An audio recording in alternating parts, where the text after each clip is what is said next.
Donc voilà, on était sur le nerf 3, et puis on allait passer au nerf 4, mais pour être sûr que vous compreniez bien, donc déjà, dans les textes qu'on vous donne dans le syllabus, on vous parle du nerf 3, donc qui se rend à la loge caverneuse. La loge caverneuse, elle est juste en dessous de la selle turcique. En gros, retenez que c'est des parties osseuses du crâne et principalement le sphénoïde.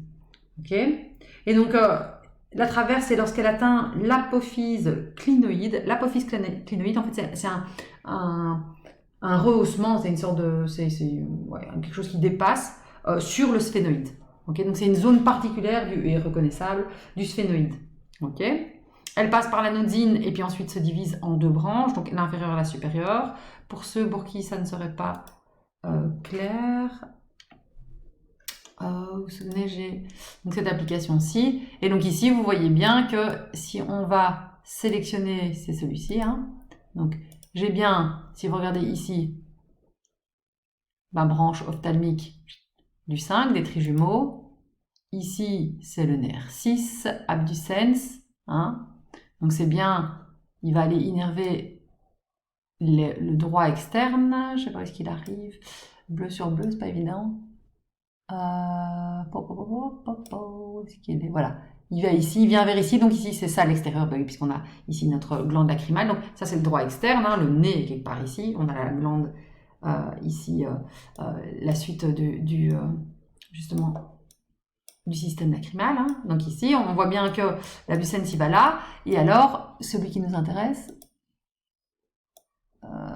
c'est pas encore celui-là, j'ai sélectionné tous sauf celui-là.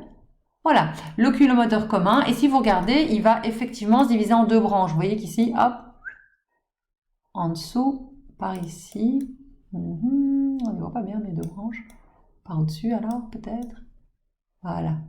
Et donc ici, on voit bien la division en deux branches. Ok, donc c'est ça qu'on vous montre ici dans le schéma, en disant, ben, en fait, il va être en une branche jusque-là, donc il passe par le sphénoïde, et puis ensuite, ici, ça passe par le tendonine, et à la sortie, il est divisé en deux branches. Ok, ça c'est pour son trajet. Ok, l'anodine, je dis le tendonine, mais c'est l'anodine ici. Alors, ensuite, nerf, donc ça c'est pour les pages. Alors vous avez en schéma, normalement en classe on aurait évidemment passé en fluo par-dessus parce que le schéma est tout en noir et blanc, donc c'est assez difficile à voir, mais je vous conseille dans le schéma de la page 37 de retracer le parcours, et donc on vous redonne la branche supérieure, hein, atteint le droit supérieur, elle se divise, etc., etc. La branche inférieure, elle se divise en deux branches, c'est ce qui est marqué ici, avec une branche inférieure interne destinée au droit interne, et la branche inférieure externe qui est une ramification commune pour le droit inférieur et le petit oblique. Très près de son origine, le nerf du petit oblique envoie une racine vers le ganglion ophtalmique situé à la face externe du nerf optique. Ok, donc ça c'est pour le trajet, ok, du nerf oculomoteur, donc le 3. Ça marche? Donc maintenant, si on continue, hein, on va continuer nos pages et on va arriver au nerf 4. Donc au schéma, après, non, page 37, après la page 37, vous avez le schéma à nouveau à noter, avec le trajet que vous pouvez observer du nerf 3. Maintenant, avant de passer au nerf 4, je voudrais quand même aussi voir la page, la figure 8, enfin figure 3 en chiffre romain -8, hein, pupillary light reflex. Donc ici, on parle bien du réflexe de la contraction de la pupille, hein, tout simplement. Et donc ça, on verra que c'est bien du parasympathique. Et donc, on vous donne ici l'arc réflexe. Si vous regardez bien le schéma, hein, on voit qu'effectivement, de la lumière qui arrive au niveau de la rétine, que ça part avec le nerf optique, tout simplement. Hein, ça part dans le nerf optique, ça passe par le chiasma, et puis ensuite, on va avoir la bandelette optique, ok. Et là, au lieu de passer dans la radiation optique qui est donc bien la partie qui va arriver au niveau de l'occiput et donc de la zone de vision primaire, on va y arriver, hein, au niveau occipital, vous vous souvenez, les zones 17, 18, vous vous souvenez. Et donc du coup, ici, donc tout le long de la scissure calcarine. On avait vu, hein, donc toute l'information arrive en radiation optique au niveau de la scissure calcarine, mais ici, c'est pas une analyse de l'image qu'on veut, c'est une réaction immédiate. Et donc, il y a une première information qui va faire une boucle, c'est-à-dire qu'il n'y a pas besoin, on est bien dans un réflexe, et donc ici, ça ne passe pas par entièrement par le cortex, en tout cas. Et donc, ici, qu'est-ce qui va se passer? Eh ben, il va y avoir, au niveau du tronc cérébral, hein, si vous regardez, en fait, ce schéma-là, il coupe le tronc cérébral. On a vu que les yeux étaient au niveau des pédoncules. Attendez, le bon schéma devant les yeux. Hein, on avait dit que les yeux étaient ici au niveau des pédoncules, hein, quelque part ici. Et donc dans ce schéma de la figure 3, chiffre romain 8, eh bien on vous donne ici une coupe, on vous donne une coupe comme ceci. Okay, on a transversale comme ça. Et du coup vous voyez qu'effectivement il va y avoir, ça arrive par le nerf optique, chiasma, hein. Ensuite, ça va arriver ici, et en fait, ça arrive ici vers différents noyaux. Et ici, c'est pas spécialement ce noyau-ci, c'est un noyau qui est plus interne.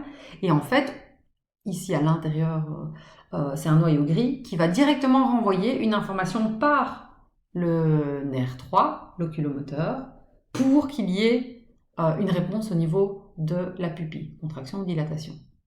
Ok, donc ça c'est un arc réflexe mais qu'on reverra puisque c'est bien de l'involontaire ici dont on parle, et donc on reverra comment est-ce qu'il va y avoir cette réponse. Ça marche. Même chose qu'on vous donne après, c'est l'accommodation, hein, et on vous redonne aussi de nouveau comment est-ce qu'il y a accommodation. Ok, ici... Oui, c'est bien l'accommodation qu'on vous montre. Donc, de nouveau, ça c'est le schéma figure 3, chiffre romain 9A. Ça marche? Donc, je ne sais pas pourquoi ils ont mis ça là, mais comme d'habitude, hein, tout est désordonné. Donc, on reverra ça après dans tout ce qui est involontaire. Ok? Donc maintenant, enfin, le nerf trochléaire. Ok, le nerf 4. À nouveau, à la page 38, on vous donne les mêmes informations. Hein, il présente deux particularités. Alors, c'est le plus long et le moins gros des nerfs oculomoteurs. C'est celui qui va venir innerver le grand oblique. Et ces noyaux d'origine sont situés comme les autres nerfs oculomoteurs en position ventrale, mais son origine apparente est dorsale. Et effectivement, on voit que son origine apparente est dorsale. Vous vous souvenez, hein, il est ici. Hein, donc, il est ici. Et l'autre côté, ah oui, voilà, je ne voyais pas où c'était. Et donc ici, c'est parce que c'est l'ancien nom pathétique, mais donc ça n'est plus le nerf pathétique, c'est bien le nerf trochléaire. Et donc le nerf trochléaire, ici, on a l'impression qu'il vient de derrière. Ok?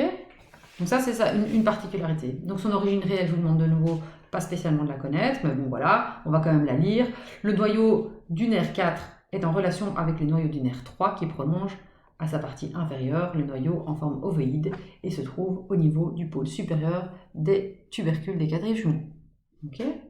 Alors, ici, l'origine apparente, on l'a déjà distinguée, c'est ici, hein, très clairement. Hein. Il naît au bord interne du pédoncule cérébelleux supérieur. Il apparaît dorsalement car les fibres subissent deux courbures. Au niveau de son trajet, ok ? Alors, on reprend mon tableau. Ici, au niveau de son trajet, le nerf se porte en avant en direction du toit de la loge caverneuse. À l'intérieur de celle-ci, il rencontre le nerf 3.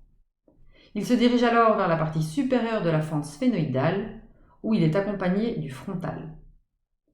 Il gagne ensuite le toit de l'orbite et repose sur la face supérieure du releveur afin d'atteindre le grand oblique près de son origine. Okay, donc quand je vous raconte ça, vous devez vous-même essayer de visualiser par où ça passe. Hein. Et donc il longe le muscle, donc on dit bien le grand oblique.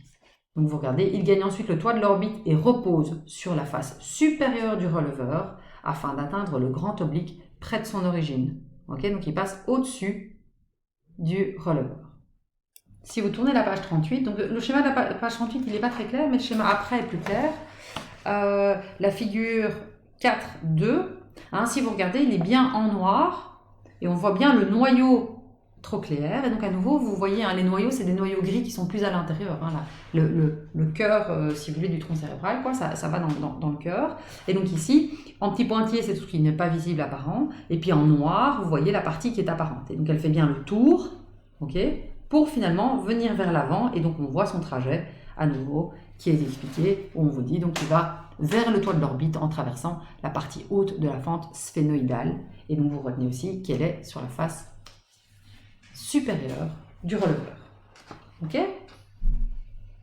Donc il repose sur la face supérieure du releveur. Ça, c'est important aussi à retenir. Donc on continue. Ici, on vous fait un résumé à la page 39, mais c'est ce que vous avez ici dans votre tableau. Et donc on arrive au nerf 6, abducens, hein, celui-ci. Donc eux, on change, on n'est plus au niveau du mésencéphale, mais bien au niveau de la protubérance annulaire. Ok. Donc on a une origine au niveau de la protubérance. En réalité, c'est pas exactement, c'est les deux dont je vous parlais qui sont pas exactement au niveau de la protubérance, mais qui sont juste un petit peu ici. Hein. Ici, abducens, ok, et le nerf facial. Hein, 6 et 7, eux, ils sont en fait au niveau, à la frontière entre le bulbe et la protubérance. Le seul qui est vraiment au milieu de la protubérance, c'est le 5. Hein. Ok. Et donc, ici, on vous refait la même chose. Hein. Donc, vous avez la page 40, l'origine réelle. Donc, on observe deux noyaux au niveau de la protubérance. Okay. Le noyau principal, il contracte des rapports importants avec les noyaux du facial et avec les noyaux du 8. Le noyau accessoire situé entre le noyau principal et le noyau du 7. De nouveau, ça, je ne vous demande pas spécialement de connaître. L'origine apparente, par contre, vous devez savoir le remettre et refaire un schéma de toutes les origines apparentes. Hein, donc ce schéma-là, vous devez être capable de le refaire. Celui-ci, à la main. Pas à noter, hein, vous devez être capable de le dessiner vous-même. Et au niveau de son trajet, donc le nerf se porte en direction du rocher et puis perfore la dure mer du toit de la loge caverneuse pour gagner la fente sphénoïdale et l'anodosine.